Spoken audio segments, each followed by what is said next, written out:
Ava Monroe leaned back into the window seat on her Spirit Airlines flight from JFK to Chicago, her backpack wedged tightly between her knees. The entire cabin smelled faintly of old coffee and cheap air freshener. She had scraped together $79 in tips from a Brooklyn diner just to afford the ticket. Every dollar mattered. She was headed to Chicago to apply for funding for a community center that helped kids who grew up in the foster system, just like she had. "Next time, I'd rather walk," she muttered, stuffing her hoodie into the seat pocket in front of her. The guy sitting in the aisle seat didn't even glance up from his phone. He looked like he had walked straight out of a GQ magazine navy suit, crisp white shirt, no tie. His dark hair was neatly styled, but his jaw was clenched like he was chewing on something he couldn't swallow. Ava figured he'd paid extra for the big front seat Spirit's version of first class, which was really just a slightly reclinable chair with ambition. "Fancy seat for a budget airline. That's new," she said, half to herself, half to him. No response, just the soft tapping of his fingers on the screen. "All right, Mr. Silent, you win," she whispered, turning toward the window. The plane started to taxi, and Ava's eyelids grew heavy. She hadn't slept properly in days, juggling double shifts at the diner and late-night calls with the community center director. The soft rumble of the engine was like a lullaby, and before long her head tilted and her cheek came to rest on something warm and firm. Not the window, his shoulder, the stranger's shoulder. She didn't move, not even when the flight attendant clattered past with the drink cart. In her groggy mind, she was back at the diner, flipping pancakes for the kids she'd promised to help. Then she let out a small snore, just loud enough to wake herself up. Ava's eyes snapped open. She was still leaning on his shoulder, her hair probably leaving a trail of static across his suit. He hadn't moved at all, sitting there like a statue, eyes straight ahead. His phone was gone, hands clasped in his lap. "Oh my God," she blurted, jerking upright so fast she nearly headbutted him. "I'm so sorry. Did I drool on your jacket?" He finally turned to look at her, stormy gray eyes sharp as a thundercloud before the rain, but there was a flicker of something else. Amusement, maybe? "No drool," he said, voice low and calm. "But you did snore. Quite impressively, actually." Ava's face flushed hot. "Great, my one talent, and I showcase it for a complete stranger." She gave a sheepish grin, trying to play it off. "Your shoulder's more comfortable than my couch, by the way." "No offense to the couch." His eyebrow lifted, lips twitching. Not quite a smile, but close. "I'll be sure to pass the compliment to my tailor." She laughed louder than she meant to, earning a glare from the woman across the aisle. "Okay, but seriously, if I were you, I'd be plotting revenge right now. Like, 'Dear Spirit Airlines, I demand a refund because this woman turned me into a travel pillow.'" "I've had worse," he said, adjusting his cufflink. His voice was dry, but his eyes lingered on her a second longer than necessary. Ava leaned back, still grinning. "Well, if you change your mind and decide to sue, I've got about $12 and half a granola bar in my bag. Take your pick." He didn't answer, just turned toward the window as the plane began its descent. Ava took the hint and pulled out her wrinkled folder from her backpack. Her fingers brushed a photo clipped inside. 3 smiling kids at the community center, gathered around a pizza. She smiled softly, running her hand over their faces. "Did you lose something?" She looked up. He was watching her again, his expression unreadable. "Number just reminding myself why I'm crammed into this flying tin can." She held up the folder. "Got to convince some rich folks in Chicago to fund a place for kids who don't have much. Just a regular Tuesday, right?" He nodded slightly, barely noticeable. "Good luck." "Thanks, stranger." She zipped up her backpack as the seatbelt sign chimed. "And sorry again for the snoring. If we ever meet again, I owe you a coffee. Or a new suit." He said nothing, just grabbed his leather briefcase and stood as the other passengers began to deboard. Ava watched his tall figure disappear into the crowd at O'Hare Airport. She didn't know his name, but something about him lingered in her mind like a song she couldn't quite place. What she didn't know was that the man in the Navy suit was Ethan Caldwell, the face on every business headline in America, and he hadn't boarded that flight by accident. You're watching soul stories where every tale whispers of love, healing, fury, and hope. If you believe that even the smallest act of kindness can change a life, and that love often arrives when we least expect it, don't forget to subscribe and be part of our journey. Now stay with us. The story is just beginning. Ava stood tucked into the corner of the ballroom at the Marriott Hotel in downtown Chicago, a tray of wine glasses trembling slightly in her hand. The crowd before her was a sea of tuxedos and evening gowns, polished laughter echoing under the shimmer of chandeliers. She wore a server's uniform white shirt, black slacks, tightly tied apron, and felt like a goldfish tossed into an exotic aquarium. This wasn't her usual diner shift in Brooklyn, where the regulars called her the Pancake Girl. This was a high-profile event for Caldwell Enterprises, and she'd only been hired for the night through a friend's last-minute referral. "Don't spill anything. Don't spill anything," she muttered, carefully navigating through the crowd. The tray was heavier than she'd expected, and her old flats kept sliding on the glossy floor. She glanced up at the large banner near the entrance. Caldwell Enterprises, building the future. Below it, in smaller letters, charity auction for underprivileged children. At least it was for a good cause, she thought, picturing the kids at the community center. Ava weaved through the guests, wearing a practiced smile while internally imagining herself tripping and turning the tray into an abstract art piece. She had just handed a glass of wine to a woman in pearls when a familiar voice called out behind her. "Airplane snorer, girl, right?" Ava spun around so fast she nearly dropped the tray. Standing in front of her was the guy from the Spirit Airlines flight, still in an expensive suit, but now with a dark blue tie that made his gray eyes stand out even more. He tilted his head slightly, lips curling into a smile, just a hint, but enough to make her freeze for a second. "You, stranger guy?" she blurted out, immediately wanting to kick herself. "Be professional, Ava. I mean, what are you doing here?" He raised an eyebrow. "I could ask you the same thing. Weren't you here chasing funding in Chicago?" She shrugged and lifted the tray slightly. "Funding by day, waitressing by night. Multitasking is my superpower. What about you? Wine connoisseur or just here to flaunt the new suit?" He let out a short, low laugh like someone not used to laughing. "Work, and the wine's decent." "Just decent?" Ava arched an eyebrow and offered him a glass. "Try this one, boss man. Might help you loosen up."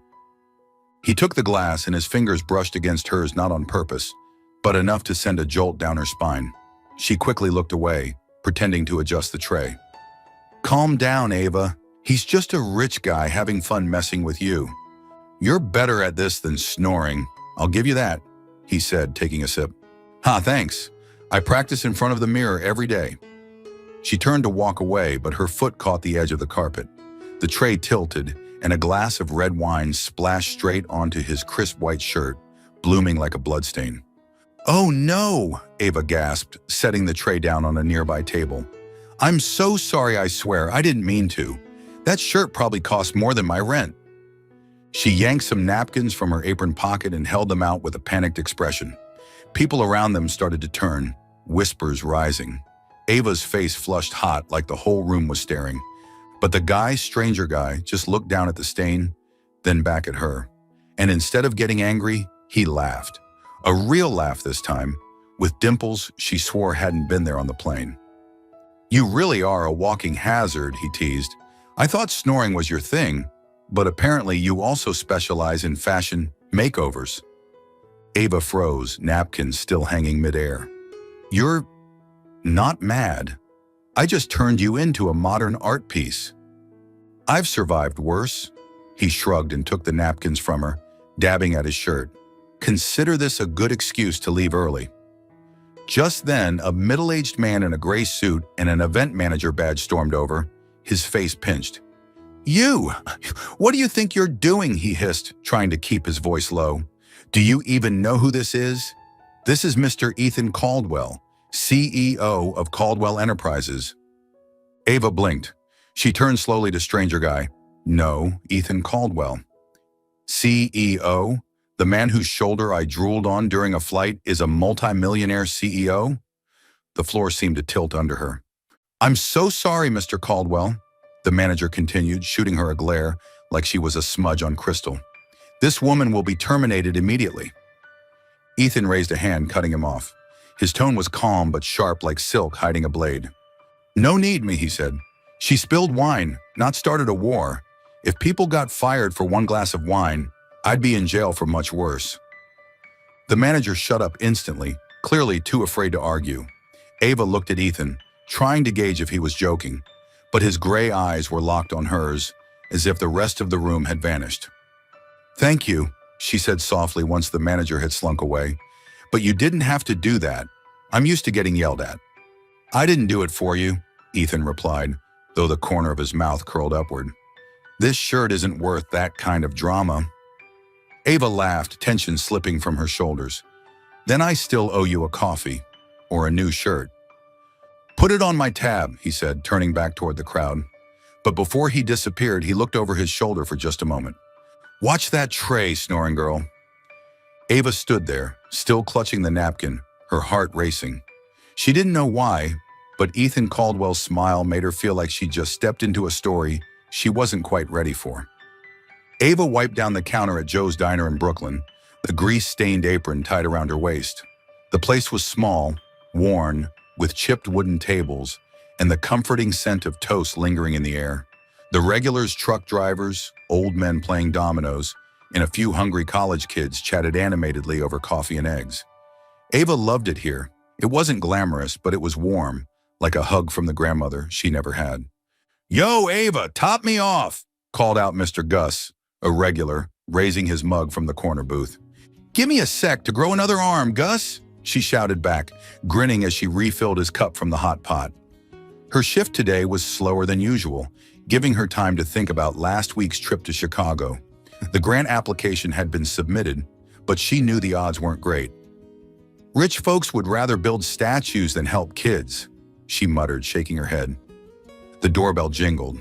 Ava looked up and her heart skipped a beat. The stranger, no, Ethan Caldwell walked in, still in his expensive suit, though this time he carried the jacket over his arm and had his collar unbuttoned. He looked completely out of place here, like a Lamborghini parked in a used car lot. "Welcome to Joe's Diner, boss man," Ava said, trying to keep her voice steady. "No red wine today, unfortunately. Shame."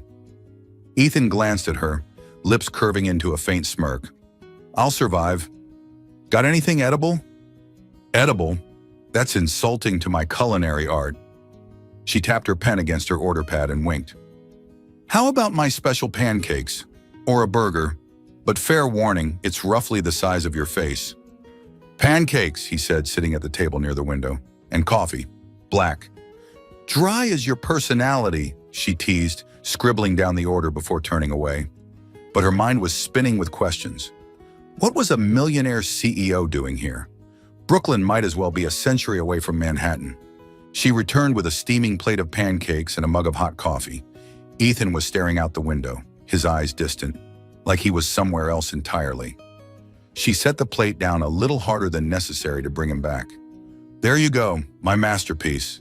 If you don't smile after the first bite, it's on me." He raised an eyebrow and picked up the fork. "You're confident." "You have to be. Working in service without confidence is like bleeding in shark-infested waters." She folded her arms, watching him take a bite. He chewed slowly, didn't say a word, but she swore she saw the faintest flicker in his eyes. "Well?" she asked, leaning in. "Acceptable?"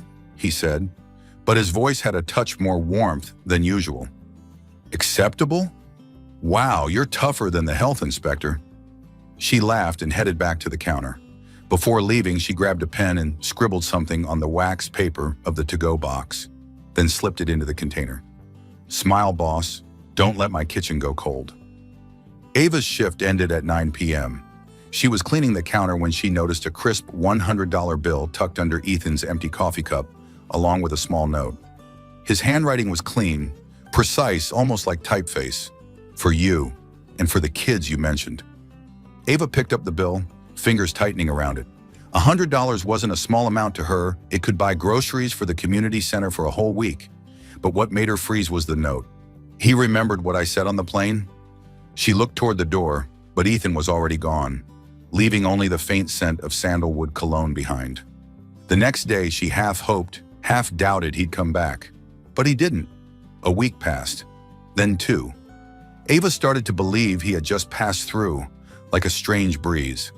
Until one rainy evening, when the bell above the door jingled again and Ethan walked in, soaked from head to toe.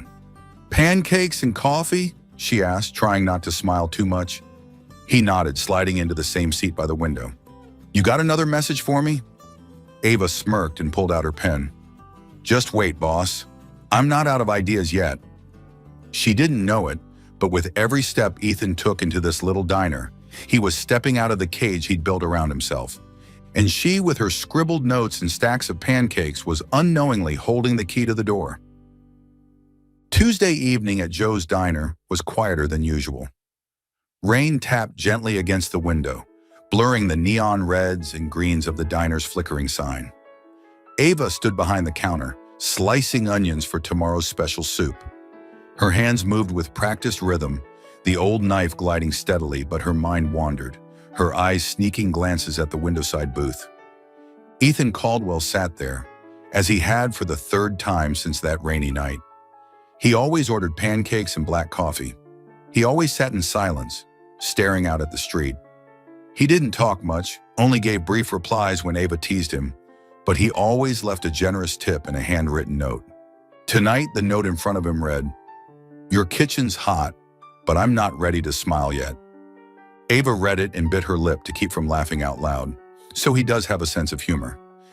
"Ava, is that soup ready? Miss Mary says she's starving." Joe, the diner's owner, shouted from the back. "Coming right up, boss," Ava called, hoisting the heavy pot onto the counter. Her rolled-up sleeves revealed a long, pale scar stretching from wrist to elbow. It wasn't overly conspicuous, but under the diner's fluorescent lights, it stood out like a faint line drawn over a forgotten past. She didn't notice Ethan watching. He had finished his pancakes, his coffee cup empty, but instead of gazing out the window like usual, his eyes were fixed on her arm, on the scar. "What is it, boss man?" Ava asked, wiping her hands on her apron. "You're looking at me like I just stole your pancakes."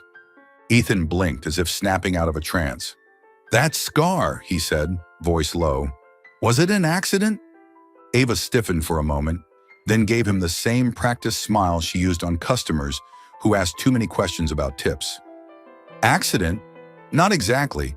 Let's call it a souvenir from a very unpleasant trip." She shrugged and reached for the coffee pot. "Need a refill?" But Ethan didn't let her sidestep. "What trip?" She stopped, hand tightening on the pot's handle. The diner was nearly empty now, just old Mr. Gus dozing in the back, newspaper in hand. Ava exhaled, set the pot down, and turned to face Ethan. "You really want to know? Fair warning, it's not the kind of story that pairs well with pancakes." "I'm not looking for light conversation," he said, his gaze steady, unwavering. Ava crossed her arms, leaning against the counter. "All right then, I was 20 when it happened. There was this guy in my neighborhood, known for hitting women. One night, I caught him pinning a girl down in an alley. I didn't think I just acted, grabbed a rusty pipe and went at him." She paused, eyes growing distant. "He ended up with 3 broken ribs, a shattered nose, and I got arrested for assault. 1 year in prison. This scar?" She motioned to her arm. "Got it from a fight in there. A cellmate thought I stole her lunch." She gave a bitter laugh, the kind that didn't touch her eyes. "Long story short, I did the right thing the wrong way. End of tale." Silence hung between them.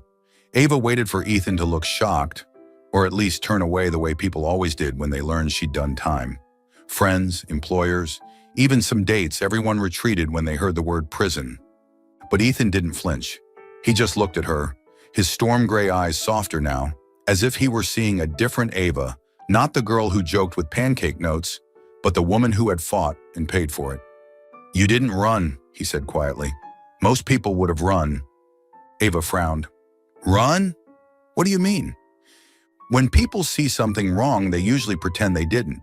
But you fought back." His voice carried something strange, not quite admiration, more like recognition, as if he saw a reflection of himself in her. She shrugged, trying to lighten the air. "Yeah, and I paid for it with a year of prison food. Not exactly the smartest plan." Then more softly, "What about you, boss man?" ever fought back against anything?" Ethan went still, not because the question startled him, but because, for once, he wanted to answer. But he didn't. Not yet. He just stood, sliding a $50 bill under his coffee cup with a new note. "You make me want to try smiling. Just not today." "Thanks for the story," he said, slipping on his jacket and heading for the door. "And the pancakes. Still great." Ava stood there, fingers clutching Ethan's note, eyes fixed on his clean, sharp handwriting. She had just told him the worst thing about her a year behind bars, a scar that never faded, a label that clung to her like a shadow. She had braced herself for him to disappear, like everyone else always had. People from her past, job interviews, even a few guys she'd dated, none of them stuck around after learning the truth. But Ethan, the CEO in his expensive suit and thunderstorm eyes, had left her a note, as if her story wasn't something to run from. She stuffed the 50 into her apron pocket and muttered, "What's wrong with you, boss man? Who comes back to a place after hearing that?" Her smile was half confused, half wary, like she'd found a puzzle piece that didn't belong in her life, but somehow fit. She pictured Ethan sitting somewhere in a sleek car, reading the business section, but her mind kept returning to his note. "You make me want to try smiling." Was he really going to come back? Or was this just another fleeting moment, like the time she fell asleep on his shoulder in the sky? 2 days later, when the bell above Joe's diner jingled at sunset, Ava nearly dropped the coffee pot. Ethan walked in again, still in that navy suit, but this time with his tie loosened like he had just survived a long meeting. He slid into his usual booth and looked at her, with that same unchanged gaze, not judging, not distant. "Pancakes and coffee," he said, as if he'd never heard a story involving rusty pipes and prison time. Ava stood behind the counter, gripping the coffee pot, heart pounding harder than usual. He came back. She didn't know why that made her feel both relieved and unsteady, but when she brought the pancakes to his table, she scribbled a note on the wrapper. "You came back, but you still haven't smiled. Do I win yet?" She set the plate down, winked. "Guess I owe you a thank you for not bolting." Ethan raised an eyebrow, picked up the note, read it. "Not yet," he said, a hint of mischief in his voice, "but you're getting close." Ava stood in front of the mirror in her tiny Brooklyn apartment, wearing a simple black dress borrowed from a coworker at Joe's diner.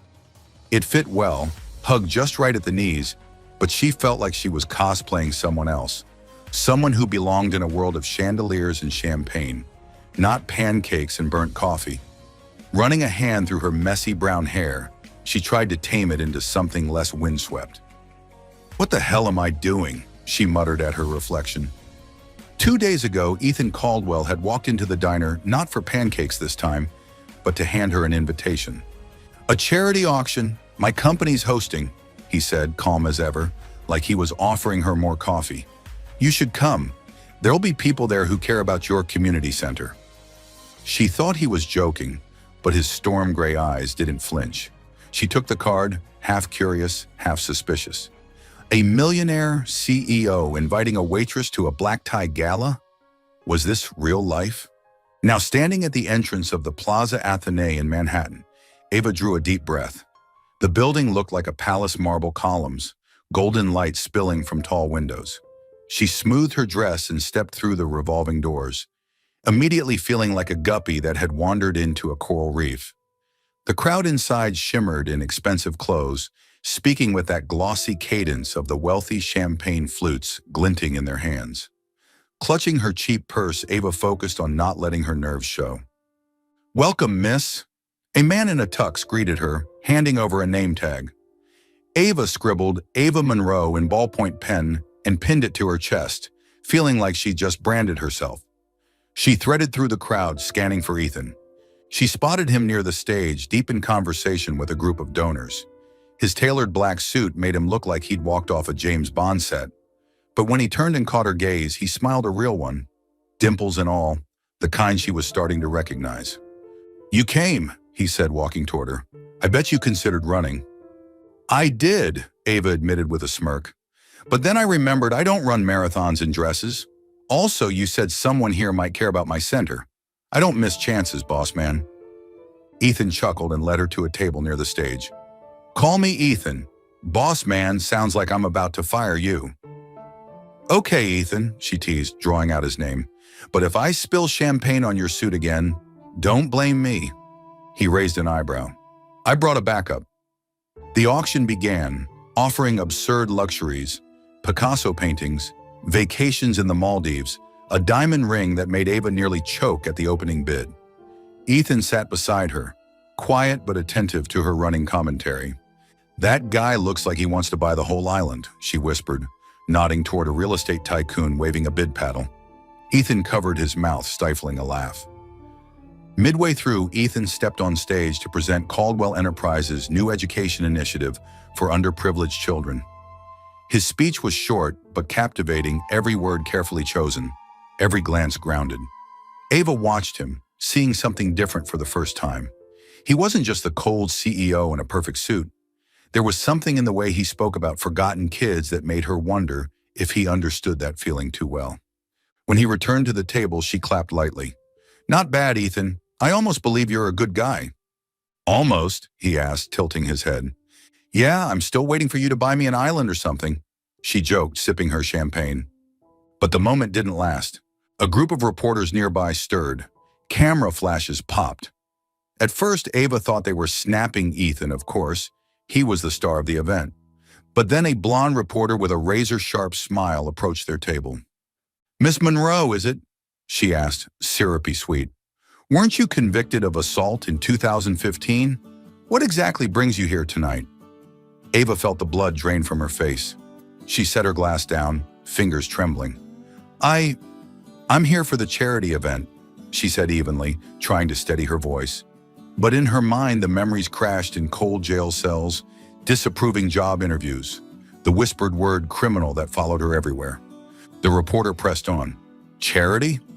Or courting Mr. Caldwell, a former convict and a CEO? Now that's a headline. Nearby guests began turning, whispers rippling like a tide. Ethan shot to his feet, jaw tight. That's enough, he said, his voice like a blade.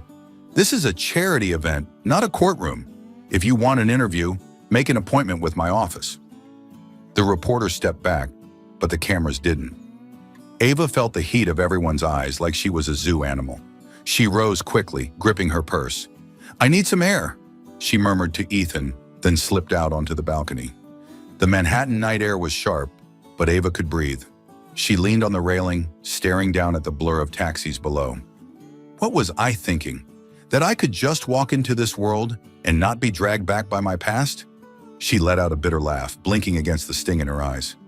Footsteps sounded. Ethan joined her, jacket draped over one arm. He said nothing at first, just stood beside her, watching the city with her. The silence wasn't awkward, it was warm, like a blanket between gusts of cold wind. You didn't have to come out, Ava said finally, her voice rough. I'm fine. I'm used to it. I've been called a criminal during job interviews, rejected because of my record.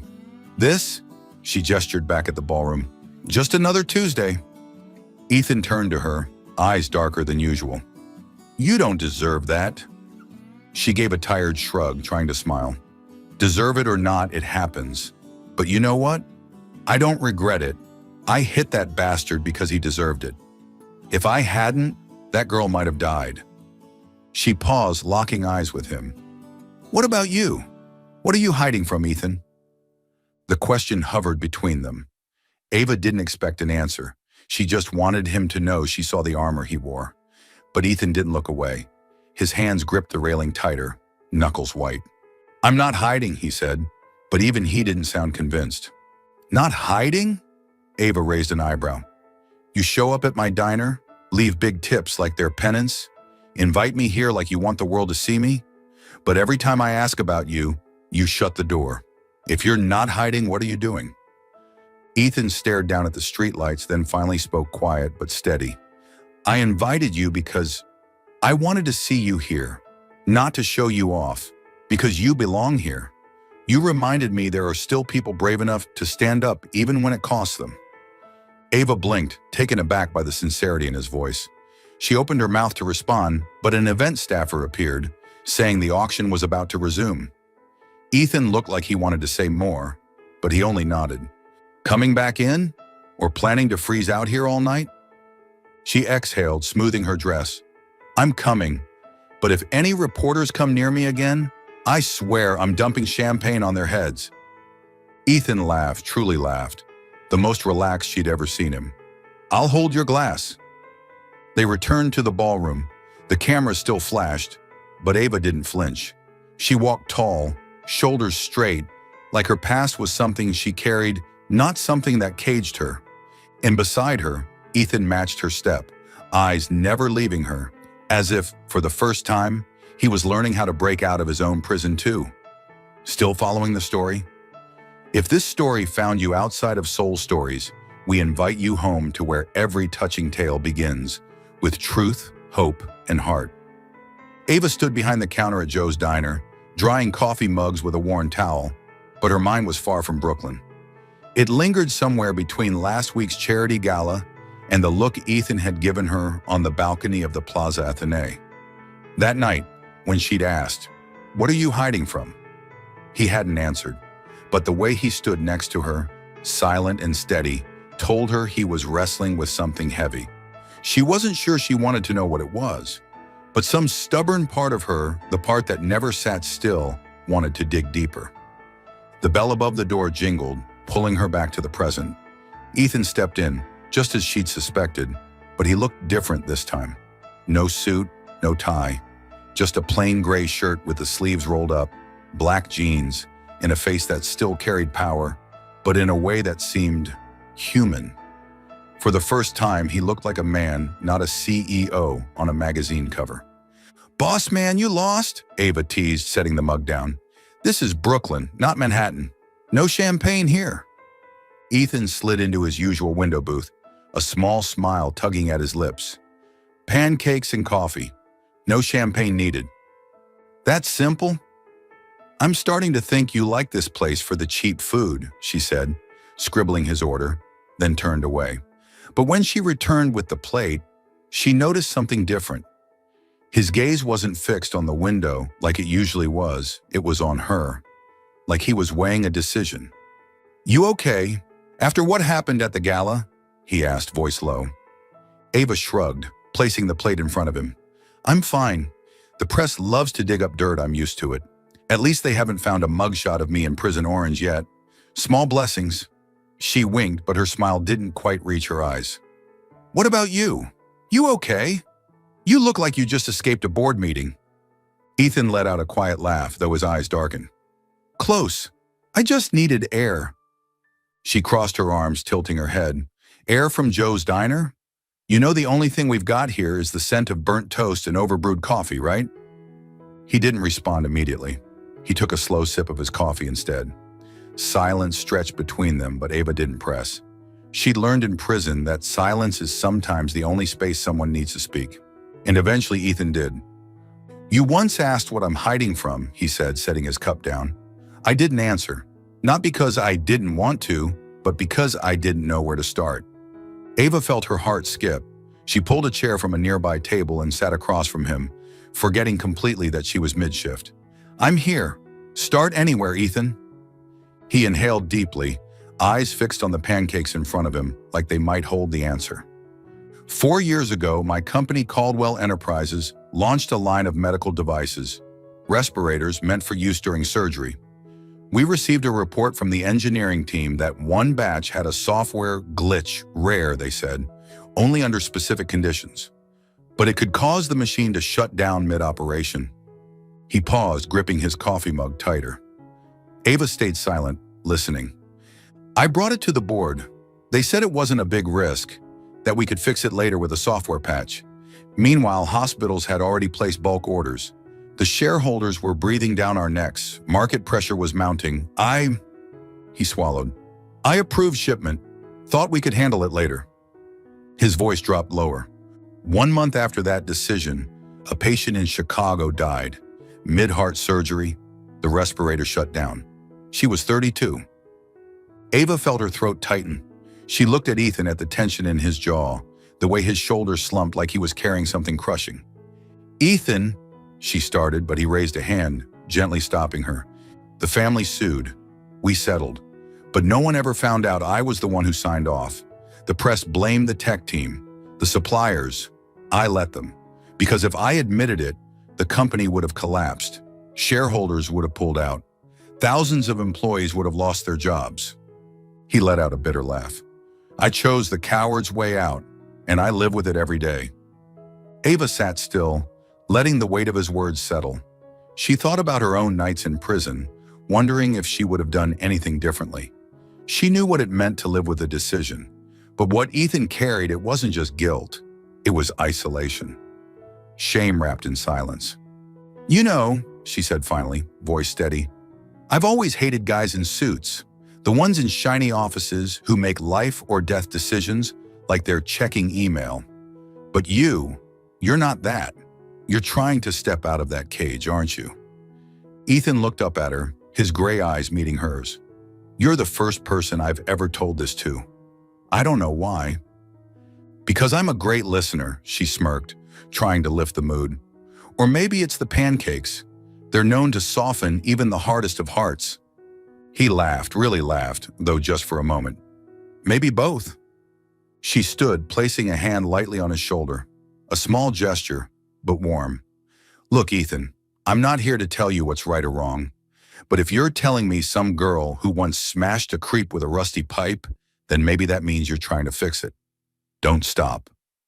He looked at her, and for the first time, the storm in his eyes cleared just a little. You make everything sound simpler than it is. No, she replied, heading back to the counter. I just fake it well. Before she left, she scribbled something on his pancake wrapper. You told me. Now smile. I'm waiting. Ethan picked up the note, read it, and for the first time, he left behind a message that wasn't a joke. Thank you, Ava, for not running. When he walked out, the rain had stopped. The neon lights from Joe's diner reflected on the wet sidewalk like colored glass. Behind the counter, Ava clutched the note he left her, wondering how a man like Ethan Caldwell had wandered into her world, and why, despite everything, she wanted him to stay. Ava stood outside the Brooklyn Community Center, arms wrapped around a box of homemade cookies for the kids. The old building with its peeling paint and cracked windows now looked reborn. A new roof, freshly painted white walls, a small playground with gleaming swings. For a moment, she thought she had the wrong address. Just last week, the center's director was in tears, worried they'd be evicted for not affording repairs. So what the hell happened? Ava! A 10-year-old girl with neatly braided hair, Tiana ran out and hugged her tight. Did you see the playground? There's even a slide. Some guy said someone sent money to fix everything. Ava smiled, patting Tiana's head, but a storm was building inside her. What guy? Who sent the money? Her voice was tense. Tiana shrugged. Don't know. Miss Helen said it was from an anonymous donor. Pretty cool, right? Setting the cookie box down, Ava pulled out her phone and called Helen, the center's director. A few exchanges later, Helen confirmed. A large donation had arrived enough to repair the building and cover rent. We don't know who it was, she said, but the donor asked that the money go to the center. Because of you, Ava. Ava ended the call, stunned, standing motionless in the middle of the brand new playground. One name flashed in her mind like the neon sign outside Joe's diner. Ethan Caldwell. Gratitude and fury clashed in her chest. Who does he think he is? Some suited knight saving the world in silence, then disappearing. That night, Ava scrubbed the diner counter so hard that Joe, the owner, raised an eyebrow. You trying to polish that thing into a mirror, Ava? She forced a smile, eyes locked on the door. She didn't have to wait long. The bell jingled. Ethan walked in the same gray shirt, same dark jeans, like he was trying to blend in as a true Brooklynite. Pancakes and coffee, she asked, voice even but sharp around the edges. Ethan raised an eyebrow, sensing the change. You okay? Peachy. She dropped his plate down a little too firmly. You know what's wild? My community center just got a full renovation. New roof, new playground, everything. From an anonymous donor. Sound familiar, boss man? Ethan paused mid-chew, set his fork down. He met her eyes calm, but the corner of his mouth twitched, caught. I didn't, Don't, she cut him off, arms crossed. Don't lie. You're the only one who knew. You think I wouldn't connect the dots? A pile of money falls from the sky right after I talk to you about those kids? He stayed silent for a moment, then sighed. Fine, it was me. I contacted a company foundation. I asked them to donate. I didn't tell you because… Why? Ava snapped, voice rising. Because you thought I needed your pity? Or because you wanted to swoop in, do your good deed and disappear like it's some kind of redemption for whatever else you're still hiding? She stepped closer, eyes bright with fury. You don't get to do that, Ethan. You don't get to drop into my life, do something huge and pretend it means nothing. The diner was nearly empty, just old Mr. Gus in the corner, pretending to read the paper while eavesdropping hard. Ethan stood facing her, voice low but firm. I didn't pity you, Ava. I did it because I wanted to help. Because those kids matter. Because you matter. You deserve to see your work honored. Then tell me, she shouted, slamming her hand on the table. The coffee cup trembled. You think I'm some fragile girl who can't handle honesty? I've been in prison, Ethan. I've been called garbage, a threat, a mistake. I don't need to be shielded. I need the truth. Ethan clenched his fists. His voice didn't rise, it dropped, thick with emotion. I didn't hide it because I think you're weak. I hid it because… He paused, pain flickering in his eyes. Because I'm scared that if I get too close to you, I'll drag you down with me. His voice softened, barely audible. You saw the press at the gala. That was nothing. If they find out we're connected, you get the stain. You carry my fallout. Ava blinked. Her anger faltered. She saw it again, his slumped shoulders, like the day he told her about the faulty respirator. He's not trying to save me. He's scared of breaking me. The realization cracked something inside her confusion. Compassion, maybe both.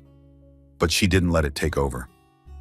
Listen to me, Ethan, she said, voice calmer but steady. I don't need you to protect me from the press or anyone else. I need you, the real you. If you want to help, then stay. Don't be a knight in a suit who does one good thing and vanishes. I hate guys like that. Ethan held her gaze. His gray eyes softened, like someone had turned on a light behind the storm. I'm not disappearing, he said, and for the first time his voice trembled just a little. I've never been good at staying. Ava smirked, grabbed a pen, and scribbled on the pancake wrapper. Stay. I'm not afraid of the stains. She slid the note toward him and turned back to the counter, leaving him with a plate of cooling pancakes and her words.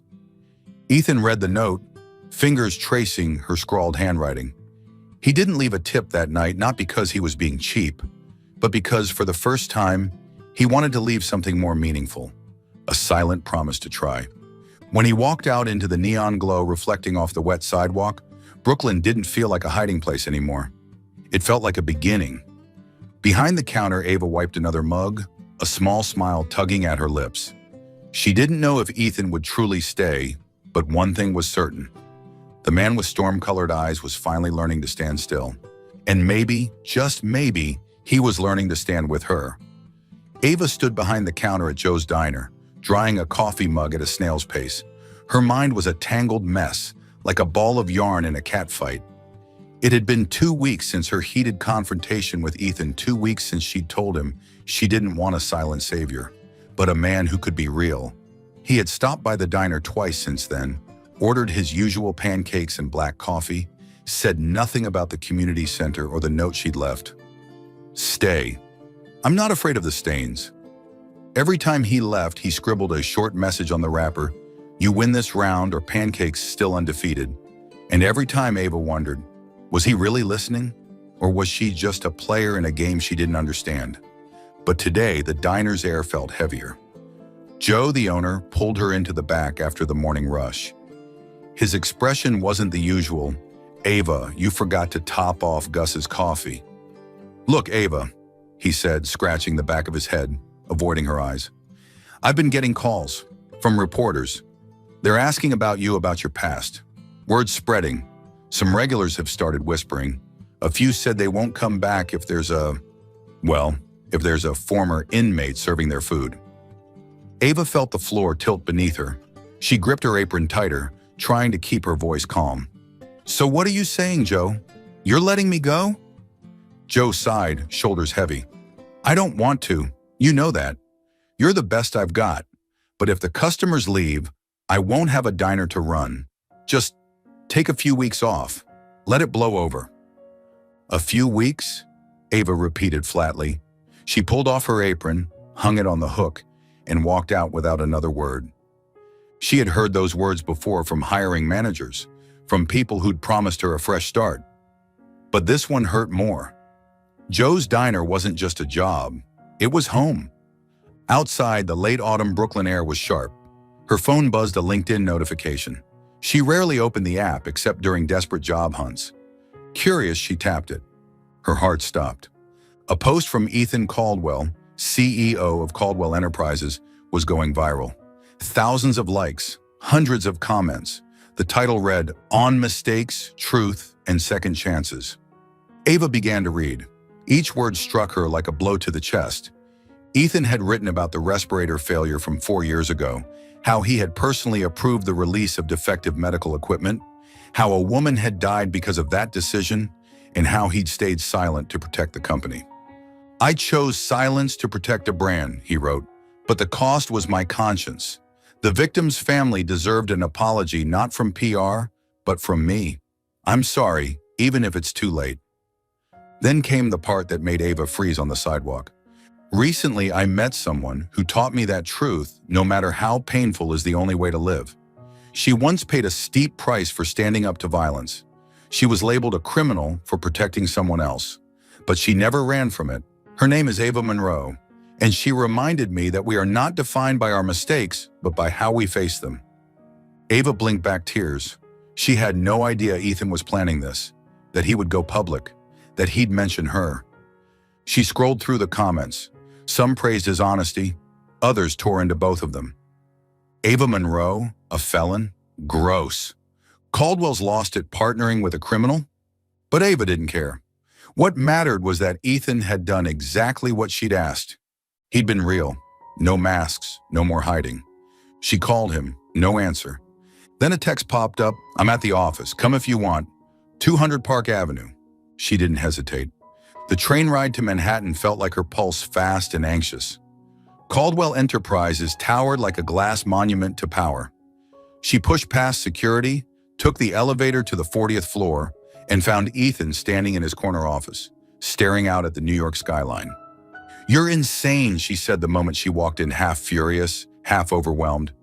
"Do you realize what you wrote? Do you know the press is going to eat us alive?" Ethan turned. His gray eyes were calm but brighter than usual. "I know, and I don't care. You asked me to be honest, Ava. This is me being honest." She shook her head, stepping toward him. "I just lost my job. Well, a few weeks off, but we both know what that means. Because of the press, because of my past. And then you post that? You just turned me into a public target." Ethan's jaw tightened. "I didn't think about that part. I just wanted to make things right. For you. For me. For the people I've hurt." Ava exhaled and dropped into the chair across from his desk. "You don't need to fix me, Ethan. I don't want a knight in a suit. I just need you." Her voice softened. "To stay." He walked over and knelt in front of her, his eyes level with hers. "I'm trying, but I'm not good at this, Ava. I'm used to hiding, to controlling everything. You make me want to tear it all down, and I don't know if that's good or dangerous." She looked at him, really looked, and saw the sincerity behind those storm-colored eyes. Tears slipped out before she could stop them. She wiped them quickly, forcing a crooked smile. "Good, because if you make me cry again, I'll post on LinkedIn that your pancakes are garbage." Ethan laughed, a deep, real laugh she hadn't heard before. "You win." He stood and offered her a hand. She took it, stood too, then let go. "I'll find a way to get you back at Joe's," he said, "or anywhere else you want to be." She shook her head gently. Let me handle that, but thank you for being real." She walked toward the door, then turned back. "Keep posting stuff like that, and I'll have to open a pancake shop in Manhattan to support you." Ethan watched her go, smiling faintly to himself. For the first time in 4 years, the weight in his chest eased just a little. And Ava, as she stepped out into the buzz of Manhattan, she didn't feel like a former convict or a waitress anymore. She was the woman who made Ethan Caldwell face the truth. And that meant more than any job title ever could. Ava lay sprawled on the couch in her tiny Brooklyn apartment, eyes fixed on the cracked ceiling above. 2 weeks had passed since Joe's Diner gave her a few weeks off to calm the media storm. Tabloids had gone wild, branding her a dangerous ex-con, twisting the 2015 assault into a random act of violence. One even claimed she attacked the man over a love triangle.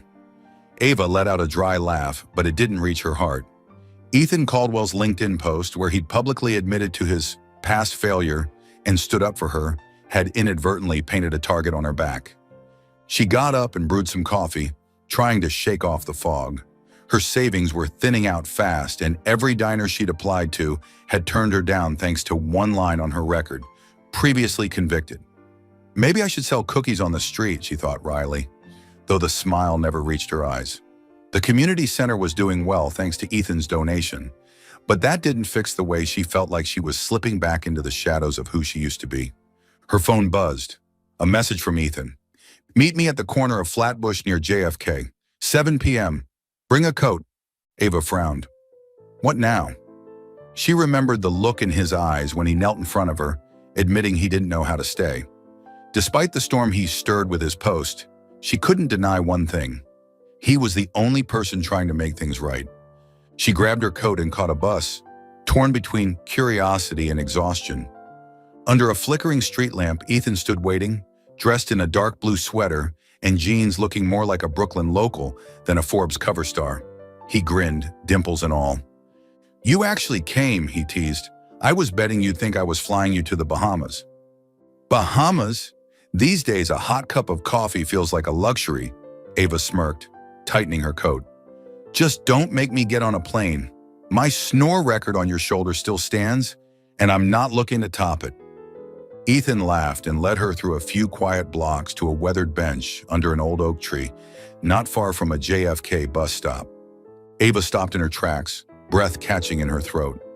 This was it, the bench she sat on after prison, waiting for buses to her patchwork jobs, clutching dreams of starting over. How do you know this place? She asked, her voice raspy. You mentioned a bench near the airport on our first flight, Ethan said, sitting down and patting the space beside him. I asked around. Guess this was it. If I'm wrong, feel free to scold me. Ava sat slowly, feeling the cold of the stone bench through her jeans. You're a terrible detective. But yeah, it's the one. I used to sit here eating $2 sandwiches, thinking if I tried hard enough, people would forget I ever went to prison. She laughed bitterly, eyes stinging. Guess I was wrong. Ethan leaned closer, his gray eyes warm. They don't have to forget, Ava.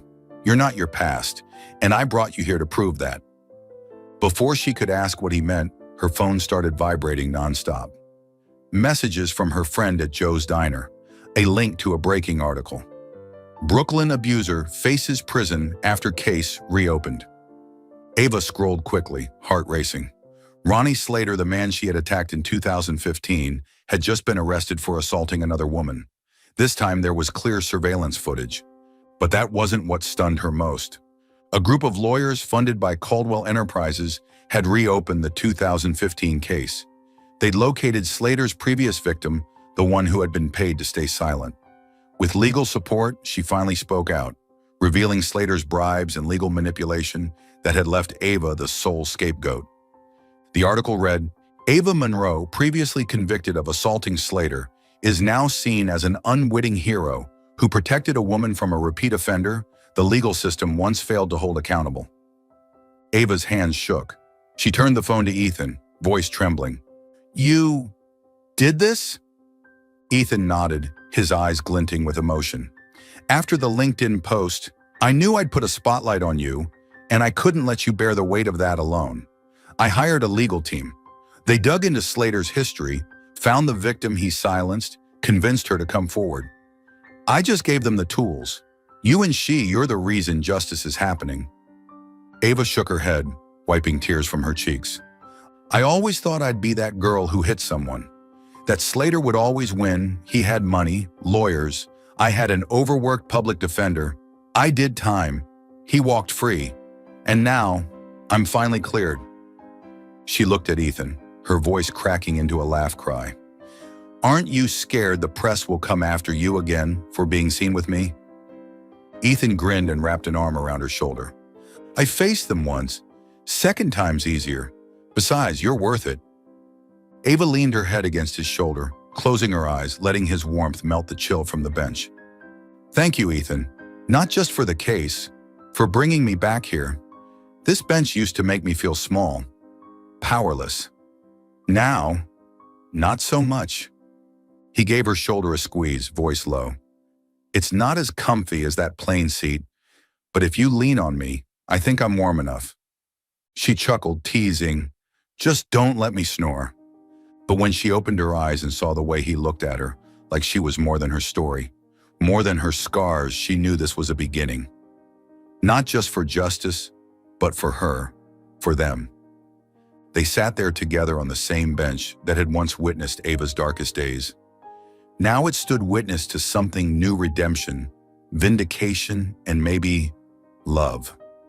When they finally stood, Ava grabbed his hand, lacing her fingers through his. Come on, she said. You owe me a meal that isn't pancakes, and this time I get to pick the place. Ethan smiled, walking beside her. And for the first time, neither of them felt like they were running from anything. They were walking into something better together. You're watching Soul Stories exclusive to our channel. If you're still with us, drop a comment, we read and cherish them all. Subscribe to support more heartfelt, original stories. Thanks for being part of the Soul Stories family. 1 year later, Ava stood before the brand new storefront of the Second Chance Diner in Brooklyn, holding a tray of freshly baked cookies. The sign, with stylized green lettering, gleamed under the early autumn sun. Inside, wooden tables were neatly arranged. The aroma of coffee mingled with the laughter of children from the community center, invited today for the grand opening. Ava smiled, though her heart fluttered with nerves, reminiscent of the moment she sat on that bench near JFK, when Ethan first called her the strongest person he knew. Opening the Second Chance hadn't been easy.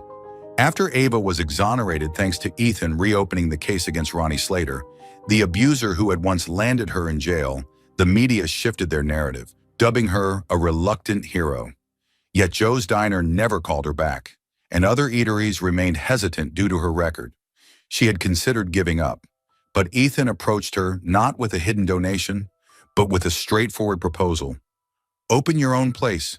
I'll help, but you make the decisions. He kept his word. Ethan connected her with a business advisor, assisted in securing a startup loan from a foundation, and even helped select the location, a bustling corner near the community center. But Ava insisted, no money from his pocket, no night in a suit routine. Ethan chuckled, agreed, and remained in the background, ready whenever she needed support. Today he was there, standing by the counter in a simple gray shirt, awkwardly handing out cookies to the kids, making Ava stifle a laugh. Tiana, don't eat all the cookies, Ava called out, eyeing the 10-year-old girl stuffing 3 cookies into her pocket. Tiana grinned, running over to hug her. The community center, now rebuilt with classrooms and a playground, was Ava's pride. She continued volunteering, teaching the kids to bake and sharing jokes, keeping the promise she made to herself during those bench days. Ava, you're on TV, Tiana shouted, pointing to a small screen in the corner of the diner. A promo for the talk show Brooklyn Voices appeared, showing Ava seated confidently during an interview. Ava blushed, turning away, but Ethan was already behind her, gently placing a hand on her shoulder. You can't escape it, he teased in his deep voice. All of Brooklyn wants to hear your story. She glared at him, but a smile tugged at her lips. If I had known you'd turn me into a celebrity, I wouldn't have leaned on your shoulder during that flight. Ethan laughed, his dimples showing. The most delightful trouble I've ever encountered. That evening, Ava sat in the Brooklyn Voices studio, under stage lights and the gaze of dozens of audience members. The host, a silver-haired woman with a warm smile, introduced her. Ava Monroe, who transformed her past into strength, owner of the Second Chance, and an inspiration to thousands. Ava took a deep breath, clasping her hands beneath the table. She wasn't used to the spotlight, But she remembered the bench, the days of $2 sandwiches, and Ethan, the man who helped her realize she was worthy. "I was once a criminal," she began, her voice clear. "At 20, I assaulted an abuser to protect a girl, but he had money, lawyers, and I had none. I served a year in prison, bearing scars and the label of criminal for life. I thought I'd always be a failure." The audience remained silent, attentive. Ava smiled, her eyes shining. "Then I met someone. He didn't just help clear my name by reopening the case and bringing the abuser to justice, but made me want to live not to atone, but to start anew. He's Ethan Caldwell, and he taught me that family isn't about blood, but about those who choose to stay." She paused, looking down at the audience where Ethan sat in the front row, his gray eyes glowing. He nodded slightly as if to say, "You did it." Ava continued, sharing stories about the second chance, the kids at the center, and her journey to rediscover herself. When she concluded, the audience erupted in applause, and she wiped away a tear, grinning widely. "If anyone wants pancakes, come by my diner. I can't promise they're perfect, but I can promise they're made with heart." After the recording, Ava and Ethan stood outside the studio, their breaths forming clouds in the chilly air. He draped his coat over her shoulders, teasing, "You just made all of Brooklyn cry, snoring girl." "And you still haven't sued me for the snoring incident," she replied, leaning into him. "By the way, I heard you're funding a new legal aid foundation?" Ethan shrugged, pride gleaming in his eyes. "Just a small project, a legal support fund for abused women, so no one has to endure what you or Slater's victims did." Ava squeezed his hand gently. "That's not small, boss. You're changing the game." They walked toward Ethan's car, Brooklyn's lights twinkling behind them. Ava thought about the bench, their first flight, and the scribbled notes they exchanged at Joe's diner. She was no longer the desperate girl from years past, and Ethan was no longer the cold CEO hiding behind a suit. They were family not by blood, but through shared scars, laughter, and the second chances they gave each other. "You know," Ava said, glancing back at him, "if I fall asleep on your shoulder again, would you dare sue me?" Ethan pulled her close, kissing her forehead. "No lawsuits, but I will demand a free pancake." She laughed and they walked on, hand in hand, beneath Brooklyn's sky, where everything felt possible again. 3 years later. Ava stood behind the counter at the second chance, flipping a batch of pancakes on the sizzling griddle. The diner had become a Brooklyn favorite not just for its heavenly pancakes, but for the story behind it. A place for those in need of a fresh start. The green sign still glowed brightly out front, but inside the walls were now covered with photos, Ava with the kids from the community center, Tiana beaming in her elementary school graduation cap, and a rare picture of Ethan Caldwell awkwardly wearing an apron, his face smeared with pancake batter from their 1-year anniversary celebration. "Ava, table 4 wants more coffee." Tiana, now 13 and proudly working as the diner's part-time assistant, called from across the room. Ava winked, grabbing the coffee pot. "Watch your tone, kid, or I'm cutting off your cookie supply." The doorbell jingled. Ethan stepped in, wearing a simple gray button-down, but his storm gray eyes still held the same spark they had the day they met on that Spirit Airlines flight. He was no longer the cold CEO of Caldwell Enterprises. He had stepped back from most of his executive duties to focus on his legal aid foundation, now called Justice for All, supporting hundreds of domestic abuse survivors like the ones Ronnie Slater once harmed. The reopened Slater case had not only cleared Ava's name, but sparked reforms in how Brooklyn's legal system addressed domestic violence. "You're late, boss," Ava teased, sliding a plate of pancakes in front of him. "Let me guess you were in another late-night strategy meeting? Forgot to eat again?" Ethan smiled, dimples on full display.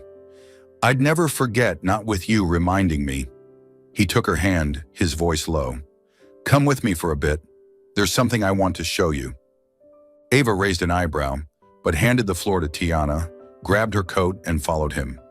They strolled through the damp Brooklyn streets, neon lights reflecting on rain-slick sidewalks. Ethan led her to a familiar spot, the old wooden bench under the oak tree near JFK, where she used to wait after prison shifts, and where he had taken her after she was exonerated. She stopped short, her heart tightening. Back to the bench? Are you trying to make me cry again? Ethan sat down, patting the spot beside him. No tears, just a proper new beginning. He reached into his coat pocket and pulled out a small box, revealing a simple silver ring engraved with the words, "Second Chance." Ava blinked, jaw dropping. Ethan, you... I love you, Ava, he said, voice steady but trembling. From the moment you snored on my shoulder, to when you yelled at me for that anonymous donation, to when you made all of Brooklyn cry on that talk show, you made me want to be real. To stay. Marry me, snoring girl? Ava burst into laughter, tears streaming down her cheeks. You are ridiculously cheesy, she whispered, gripping his hand tightly. I love you too, boss. But if you make me cry again, I'll pour coffee on your head. She pulled him close and kissed him under the streetlight, a kiss as sweet as pancakes and warm as morning coffee. They sat there on the same bench that had once witnessed Ava's loneliest days, now the place where they promised a future together. Ava leaned her head on his shoulder and whispered, Just promise you won't sue me if I snore. Ethan wrapped his arms around her, laughing. No lawsuits, but I'm collecting one pancake a day. Beneath Brooklyn's twinkling skyline, where justice had finally won, Ava and Ethan found love, not just a second chance, but a forever family.